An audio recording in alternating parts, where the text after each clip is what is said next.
What it is, good people. Welcome back once again to Baddest Chapter Podcast, hosted by yours truly, Chris B, here with my dear brother, just such a dope human being, such a great author, such a wonderful thinker for this time, my brother Clint Smith. Clint, how are you doing today, man? It's good to see you, man. I'm doing all right.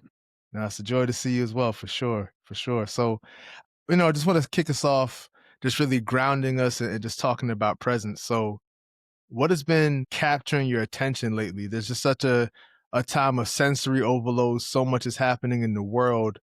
What are you reading? What are you noticing that just has grabbed your attention now? Great question. I'm in a season where, and you and I, we talked about this offline a bit. My son is 8 and my daughter is 6. And so we are finishing kindergarten and second grade, moving into first and third grade. Come on. And I feel like we're in a particular moment in their lives in relationship to us that's feeling kind of like a sweet spot where, we're past diapers, we're past tantrums for the most part. Right. But we're still young enough where like their mom and I are the center of their universe. No question. And so it's this beautiful thing of like they have autonomy and agency and ideas and thoughts and opinions, but they're also so silly and so goofy and so still want to cuddle with you, still want to hold you, still want to be held by you, Right. but also like think they can cook you in a soccer game in the basement, but also want to sit and watch the Arsenal game with you, but also like will draw with you also. And so I'm in this period. I think school just ended and we're heading into summer, and I historically summer has been a time where I'm like, all right, I got to grind. I got to try to get this done. I got to try to get that done. I got to No finish doubt. this book. I got to finish this project. And there's been a shift for me where it's almost now I'm thinking of I have some friends who have older kids and they're talking about like, man, I only have like 3 summers left with my kid That's or it. whatever. That's the And I was one. like, wow, like when you start thinking about it in summers, like how many summers Right. before your kid is gone? And then like how Right. many summers before, as kids are going to get older, and like what a summer looks like when they're 8 is different than a summer looks like when they're 17, right? So like Come on. so I don't know. I'm feeling particularly attuned to their youth Yes. and really trying my best to be as present as I can. And thinking about this summer, I'm like, oh, we go to Busch Gardens, and then we're gonna go do family fun week, and then we gotta go to the beach, and then we go. My wife is like, you need to chill. But yeah, I just am, and I think it's informed by so much of what's happening in the world and how precarious life feels and how precarious we see it as being for so many people that children are being wiped off the face of the earth because of the whims of men with egos and pocketbooks, and so it's just, yeah, everything that's happening in Gaza, Ukraine, so many other places, Iran now, has me thinking a lot about how fragile this whole thing is, and increasingly so, and so trying to hold on to the moments of that we have to be grateful for as much as possible. Doubt about it. Yeah. So in the context of that, yeah, but and there's a and then I just reread this book, The Northwoods, which is I don't do a lot of rereading of books because there's so many I want to get to, but Of it's course. this novel that came out a couple years ago about, and I'm a sucker for like intergenerational narratives. Come on. And so it's a intergenerational narrative about this house. It's like based on a house that has existed over the course of multiple centuries and all the different people who reside in it. And the author is Daniel Mason. I never read him before, but this book was a finalist for the Pulitzer 2 or 3 years ago. Okay. And it blew me away. It's just so beautifully written, so creative. And I've had this sort of low grade anxiety around AI, and what it means for art making. Come on. And I read this book, and it was just one of those things where I was like, nah, ChatGPT couldn't do this. Nah.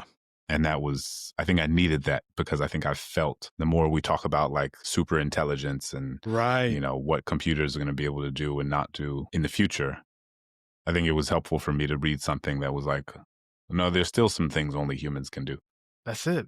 And that was important. Absolutely. Absolutely. Because, I tell you along the lines of what you were saying initially, My dad hit me with something this past spring that just bowled me over when he was talking about my sons and said, in 10 years, you're going to be talking to two grown men. And I was like, 10 years ain't that long.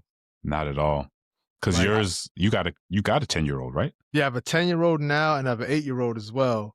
And so everything you're describing, we're still in that sweet spot before, adolescence just changes the game entirely. And so right there with you in terms of trying to be entirely present while so much is happening in the world that calls and pulls on you vocationally, but you still gotta be present because this time is precious. Absolutely. And you have this, I've recently realized that, like, man, my kids are closer, and even more so for you, but like my kids are closer to being teenagers, or my son at least Yeah. is closer to being a teenager than he is a toddler. And like the toddler piece was just yesterday, right? And I'm like, man, soon you'll be 13, like 12, 13. And it's a whole, and adolescence, looks so different now than it did for us, right? The 90s and early aughts were such a quaint time to come Yeah. of age, I think. I think now smartphones, social media, misinformation, Right. that despair feels and seems so ubiquitous, and that you are living at once online and in person in ways that we Yes. didn't have to. Like we just got on No. our bikes and and went. Right. So thinking about that too, like how I don't envy our kids, which is a weird feeling to have, where it's Come like, oh, on. actually, in some ways, the world has gotten worse. Like I wouldn't Right. want to live in this version of adolescence. And if I could make it so that they had what we had, then I think I would in a second. We had a couple of weeks ago, it might have been around the time of my son's birthday, we went to, like, an arcade, and it just really felt like we'd gone back to that late '90s feel. I was like, Yeah, yeah, yeah. "Okay, it's safe here. We could just get Yeah. your You quarters don't out. need the switch. We don't need to switch." Yeah. This is the OG switch. That's right. Go get some change for that 20 and come back. Let's go. Exactly. Exactly. And you're gonna be hype when your 100 tickets gets you one Jolly Rancher. Exactly, exactly. Yeah. That's really it. So you spend a ton of time, writing and speaking about memory and history and place. What are those moments and or maybe even silences that you sort of decide, "Okay, I need to stay here for a little bit. I need to park the bus here. I need to linger here." It depends on the sort of project that I'm working on. Obviously, with How the Word is Passed, I was thinking a lot about, which, for folks, I shouldn't assume folks know, How the Word is Passed is a book about how different historical sites around the country reckon with or fail to reckon with their relationship to the history of slavery. And I traveled around the country for a few years and across the ocean, visiting different places that tell the story or fail to tell the story or kind of do something in between. And that was the preoccupation of that time for me, because it was amid this sort of like Confederate iconography being torn down, street names being changed, and I was like, well, how does like name how is memory shaped by museums, memorials, monuments, and that sort of iconography, street names and the like. And then I went to Germany because when I was on book tour, people kept invoking Germany. They're like, oh, well, the US should be more like Germany, and Germany does this and Right. Germany does that. And I started to invoke Germany too. I'd be like, yeah, Germany does this and Germany does that. We should be more like Germany. They And I had figured it this out. moment where I was like, I've never been to Germany. I'm out here talking about what Germany does. And then it was like, I've never been, I certainly had not been as an adult. Right. And so then I went to Germany a few years ago. I spent some time in Berlin, Come on. and visited, to try to get a sense of how Germany, broadly told the story of the Holocaust through its Right. public memorials and landscapes. And it was there where I was like, oh, well, I don't understand World War II in the way that I thought I did. Ain't that something? I thought I got a clear sense of how limited my understanding of the Holocaust had been, right? Like, I don't Right. think I fully understood the scale and scope of it. I mean, they Of killed course. 2/3 of all Jewish people in Europe. I mean, like, Europe. it's a level of slaughter that I hadn't fully comprehended Of course. growing up. And then and then you start to think about all the other people who were caught up, in the Holocaust as well. There were 6 million Jews, but also 6 million or so other people Yes, who had been killed at the hands of the Third Reich, and broadly, those things got me thinking about like, I don't. World War II is a much more robust, complex, and global struggle than I think I fully understood.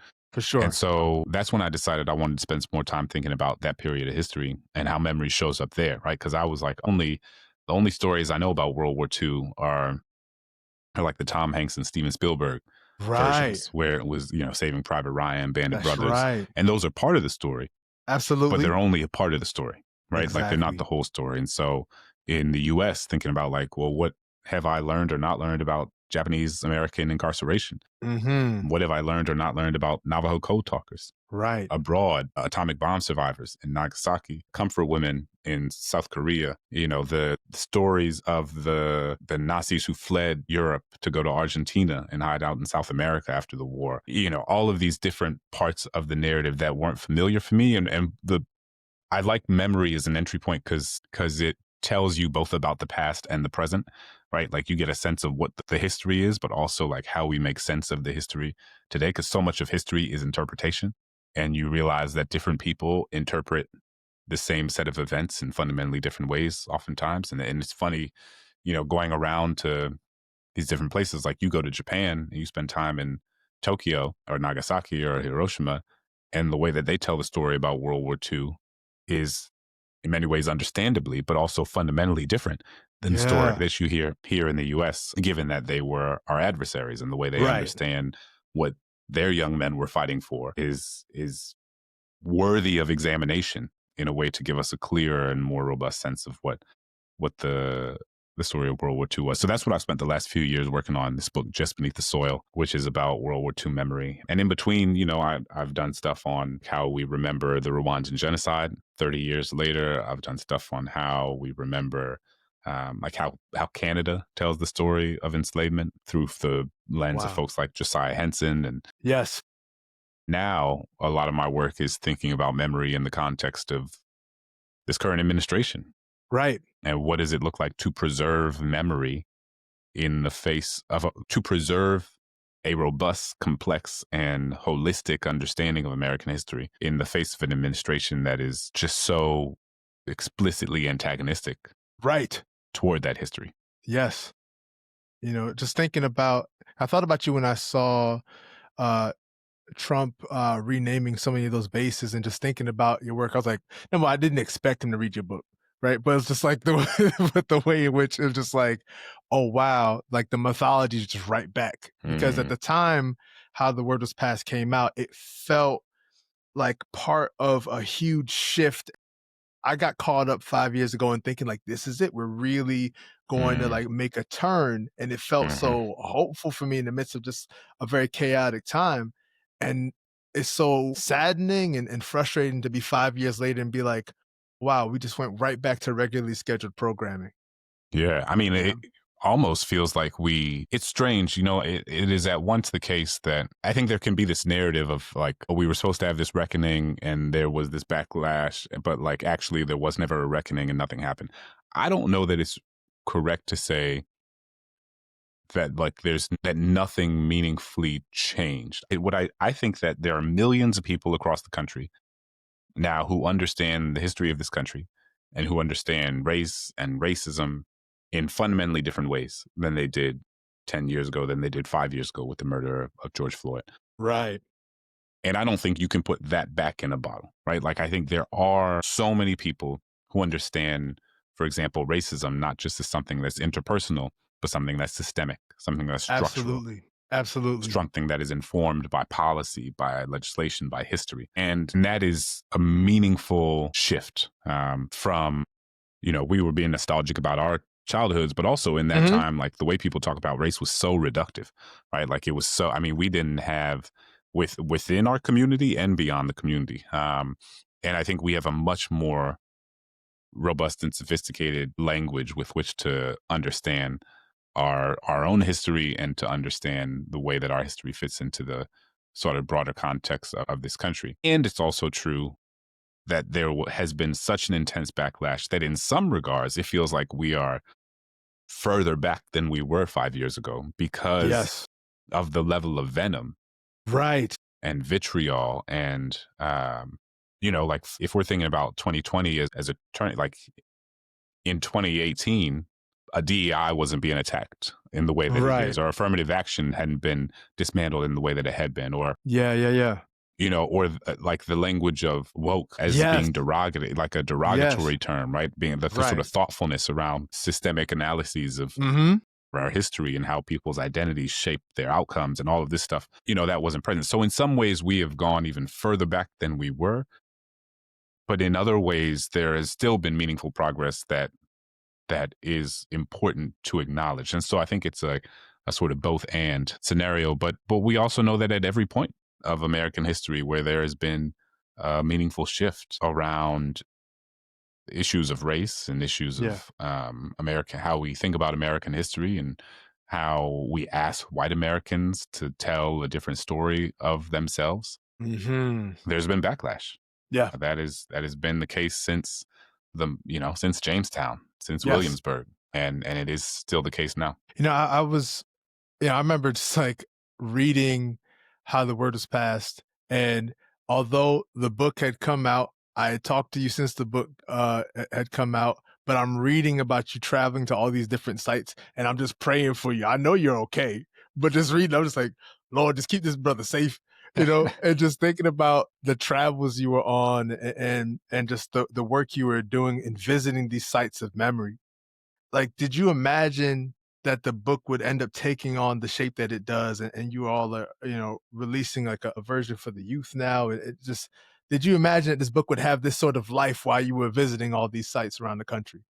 No, no, there's no way to imagine that. I mean, I feel I can't even describe how lucky I feel and the immense amount of gratitude that I have for this book to have lived in the world the way it has over the last 4 years. I mean, it's extraordinary to me. I feel like I've lived the dream of 1,000 authors in one book.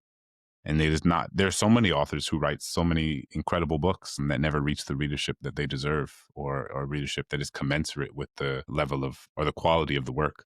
Right. And so, you know, for me, I think that for the book to have been as commercially and critically successful as it has been is something that I will never take for granted. And I didn't write this book. And I tell this to young writers all the time, but like you can't write a book with the goal of it like winning a big prize or making the New York Times bestseller list. Like, Mhm. because if or not to say that you can't have that as a goal, but to say you can't let that determine your sense of whether the book is a success or not. Right. Because those feel Yeah. like I want to differentiate those because those are two different things. You can have that as a goal and something Mhm. to aspire to, but if that doesn't happen, it can't be the case that you're like, well, that was a waste of time, or I shouldn't have Right. done that, or that. So for Right. me, I wanted to be really clear that like, even if the only person that read this was like my wife and my mom, Absolute. that it still would have been worth it. And that's why for me, what I do is I pick projects. I don't really write books about things that I'm an expert in. I pick subject matters of things that I don't understand. Come Like on. I wrote How the Word is Passed because when I watched those statues come down in 2017 in New Orleans, Yeah. I think I realized that like, oh man, like I grew up in a city that is at the heart of the domestic slave trade. Come on. My grandfather's grandfather was enslaved, and I don't understand the history of slavery in any way that's Come commensurate on. with the impact and legacy that it's left on this country. And so for me, How the Word is Passed is an attempt to fill in the gaps of my own, to enhance or to create opportunities for my own understanding. Right. And Just Beneath the Soil is the same thing, right? It's like, oh man, like I really don't know as much about World War II as I thought I did. Come on. You know, and like how much of a disproportionate role did Normandy and D-Day play in shaping my thinking around what World War II was? But it was so much bigger than that. And so for me, I was like, I want to learn more about atomic bomb survivors. I want to learn more about how Korea tells the story of the war and like what it means to like live under Japanese imperialism, but then how Japan thinks of itself as both victim and perpetrator, but also Right. how Navajo code talkers went and were put in boarding schools to strip them of their language, but then asked to use that very language to fight on behalf of America, and Come how on. people in Japanese internment camps were recruited from internment camps to go fight in the camp while their families were still in the camps, but they were asked Yeah. to fight for. So the complexity and the cognitive dissonance of the war was so endlessly interesting to me. And so these books are just an excuse for me to spend years of learning. Um, Yeah. and that is what makes it feel meaningful and creatively and intellectually generative, is that, this book will come out next year, or Okay. whenever we're ready, depending on the publication schedule. And I hope that it does well in the world. But it also it might not hit in the same way that How the Word is Passed through. In fact, it is much less likely to hit, because what happened with How the Word is Passed is so unique. Right, But right. I also but I can't write to try to like be a number one New York Times bestseller again, or to try to do this, or to try to exceed what happened with How the Word is Passed, because that would drive you crazy, because those things are not in your control, and you can only control what you can. And so for me, what I can control is my ability to use these books as a chance to learn more about the world around me. That is such a refreshing perspective. Number one, because I do think all adults should give themselves homework. I know we hated it as kids, but I think we have to remain curious if we're gonna, keep our brains fresh. You know what I mean? Just continue to just stay curious. But also this sense of, you know, fundamentally what you've done is create art. And I think that if we just poison ourselves with thinking, as you were describing it, Clint, I kept thinking about, a pop artist, like a musician who felt like they had to make another Thriller or they had to make another like Mm. number one song. And it's like the pressure to And it catch can lightning it in a can bottle kill you, twice. man. Yes. It can kill you. I mean, I was thinking about this, not to cut you off, but You in could a similar context, where like we were watching John Hamm's John Hamm. from Mad Men, Yes. and he has that new show out on Apple TV, and I think My Friends and Neighbors or something like that. And it's a good show. Mm-hmm. It's like a good Okay. show, but it's clear that like he will probably never have another Mad Men. Can't. It is just so unlikely, right? I mean, Yeah. it's almost guaranteed that that won't happen. Right. And so we were on the couch and we were talking. We were like, I wonder how like experiences, like, does he feel like his career is only like downhill from here? Does he Mm, feel, is he every role he trying to sort of recapture what happened with Mad right. Men? And I hope not, because I think that that's the kind of Seriously. thing that can drive you crazy. Absolutely. And so I was joking. I was like, man, if How the Word is Passed was my Mad Men, I'm good. You're I'm good. good. You're good. I am. Again, uh,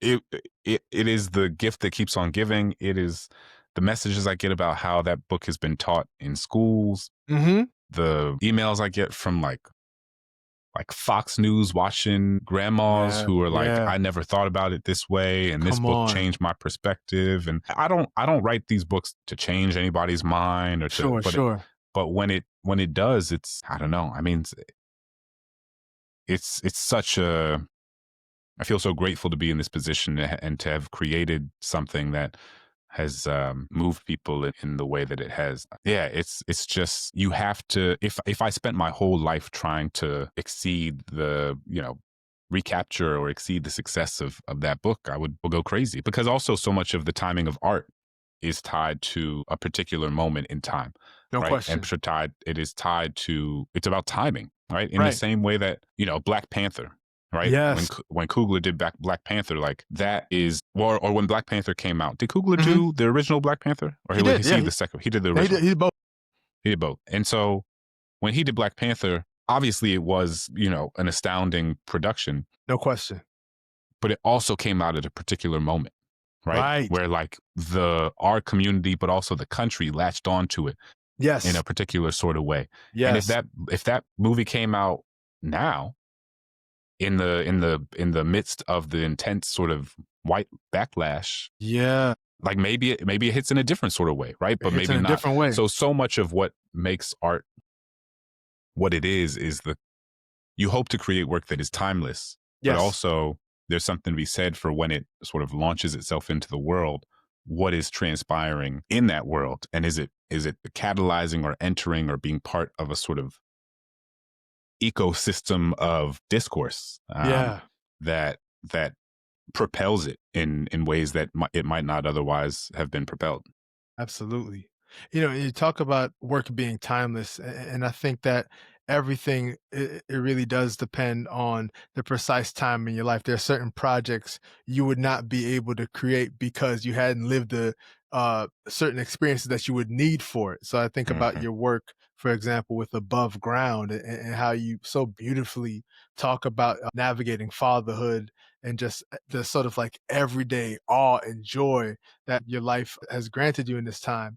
How has poetry, in your creation of it and your consumption of it, helped you to hold on to the intimacy of a certain time and moment? Poetry, I always tell folks, is the act of paying attention. It is the thing that allows me to home in on a moment, on a feeling, on an idea, on something to more acutely examine what is happening within me and also the world that is happening beyond me. And I think especially in this technological moment when and I am as guilty of it as anybody, where like pull out my phone and start scrolling this when I'm at the gas station, when I'm in the Totally. CVS line, when I'm, Yes. it just is our default. Right.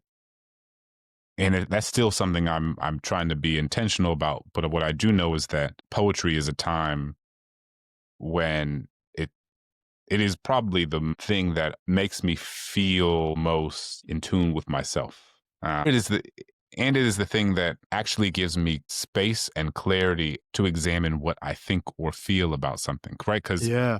if what's happening always is through your phone, you are consuming, consuming, consuming. Come on.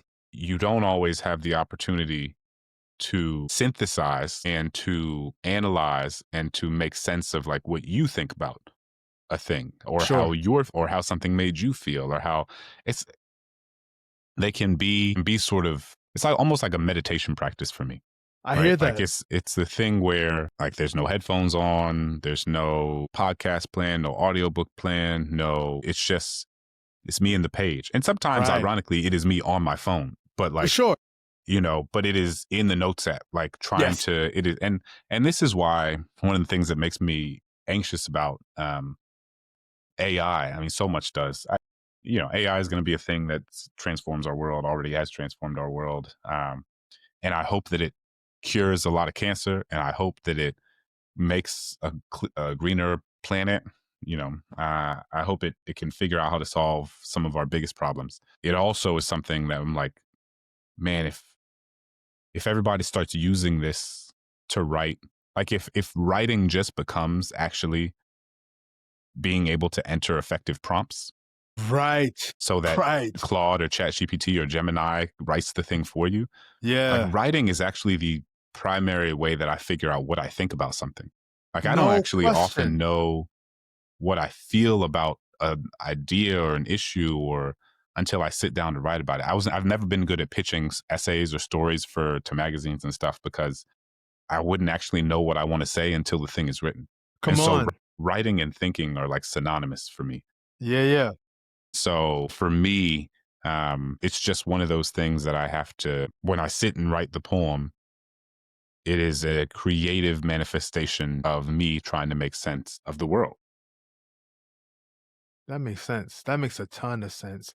I don't share as much of the apprehension with AI that you've noted, but my main thing with AI is that with its consumption of water, I was like, can't it just use some dirty water? Like, I don't understand why this computer needs like Fiji. You know what I'm saying? I just don't Yeah. understand. Like, Tell that's what me, I need to tell be me educated more on. about what you're feeling about AI. I need something to mitigate my sort of existential crisis around it.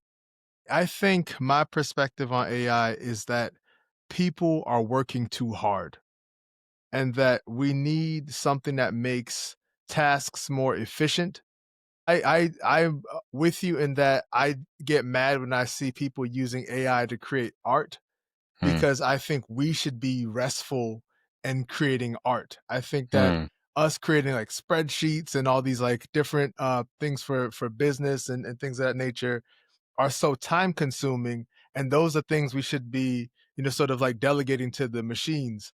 and Mhm. we should be the ones spending time just being like, I'm going to sit outside in nature and write a limerick. I'm going to Hmm. paint with watercolor. I'm going to think about a really cool movie I'd like to watch and start jotting a storyboard for that.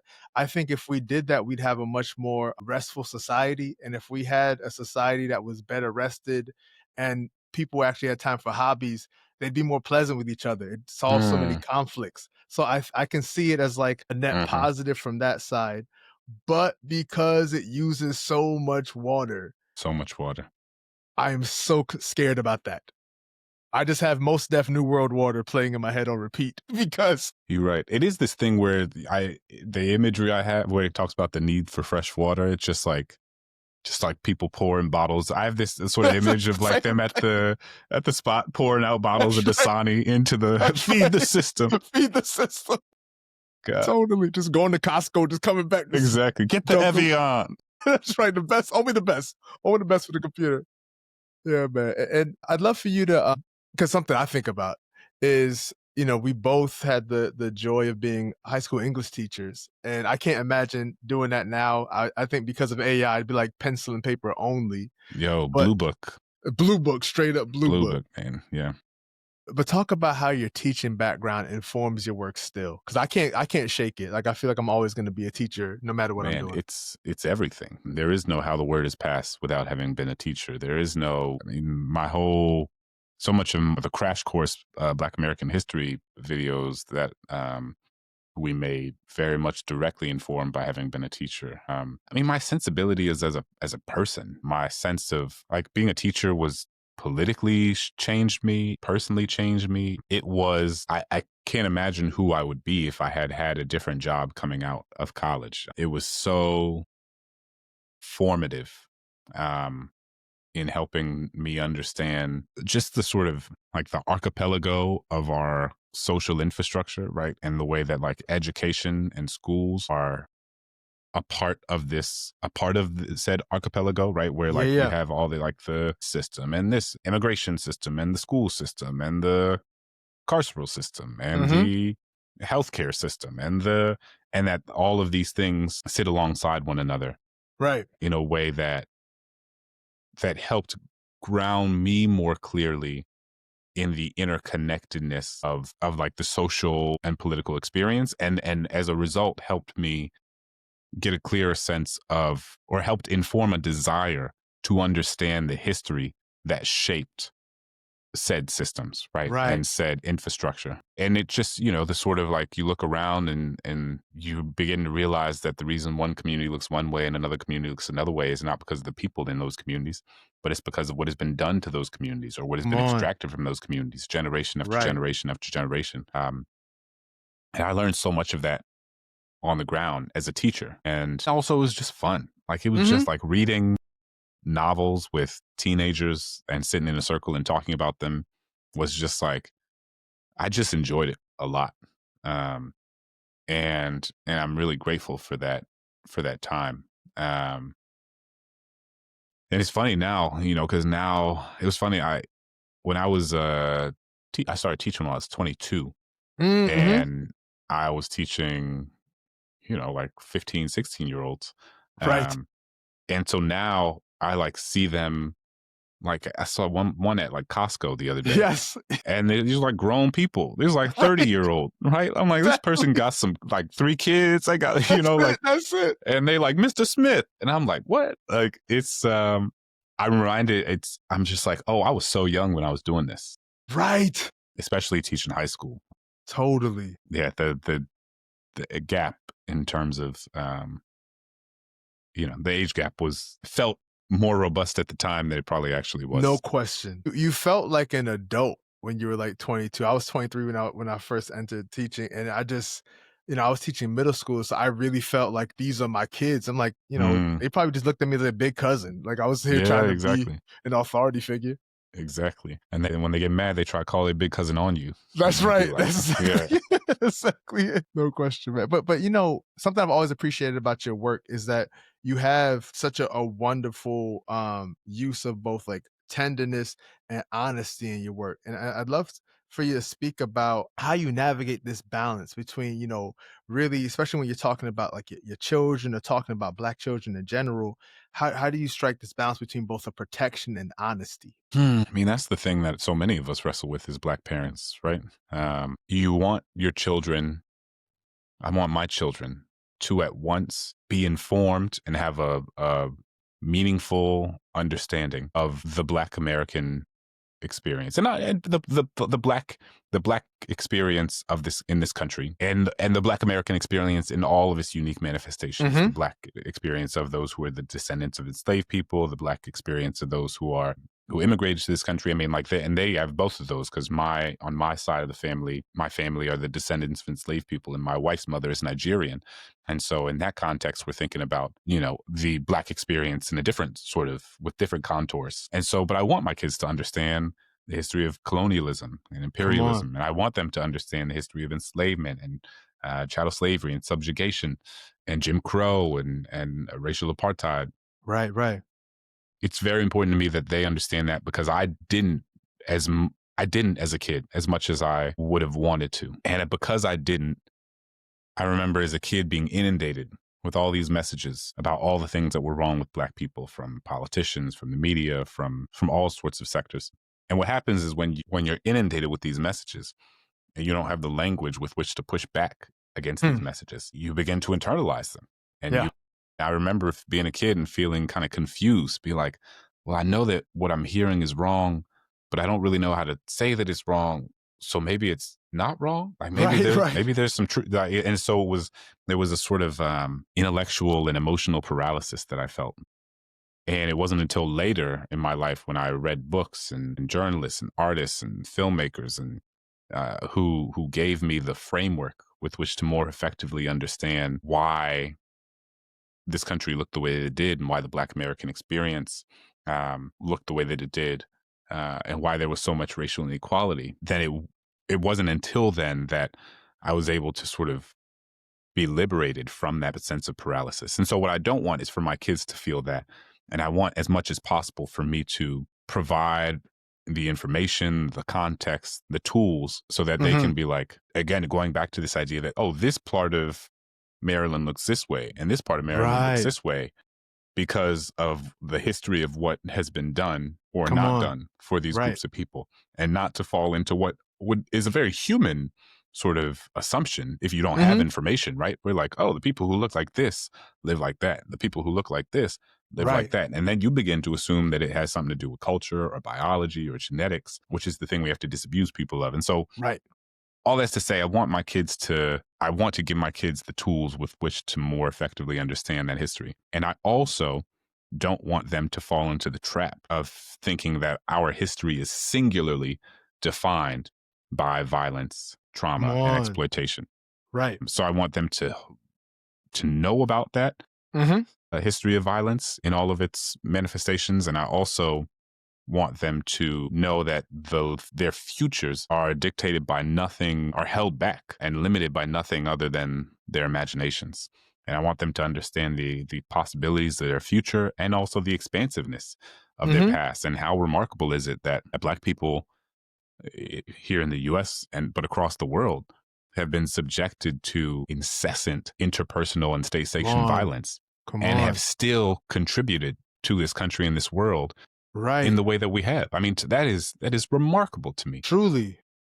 and it's important that they have that. So I want my kids to have, in their libraries, they got the little biographies of, like Harriet Tubman and Frederick Douglass and Ida B. Wells and Coretta Scott King, and they also have the book about the little Black girl who wants to grow up and be a scientist, and the little Black Come boy who on. wants to grow up and be a poet, and the little Black child who wants to grow up and be a Pokemon, right? Like all of that. Yes, So you yes, got to yes. have the whole Have thing, to. and I want them to carry all of that in their bodies and in their spirits. That's really it. I feel like so much of parenting, I keep referring to it as like that wonderful movie, A Beautiful Life, where the Mm, dad was just keeping his son safe during World War II, but he turned it into a game for his son. He didn't know. hmm, I think they were like in Italy, like Vichy, France, uh-huh. someplace, and the kid just thought they were having a great time. That dad was keeping them Yeah, safe from danger, and I was like, yeah, yeah, that's the essence of it. that's it.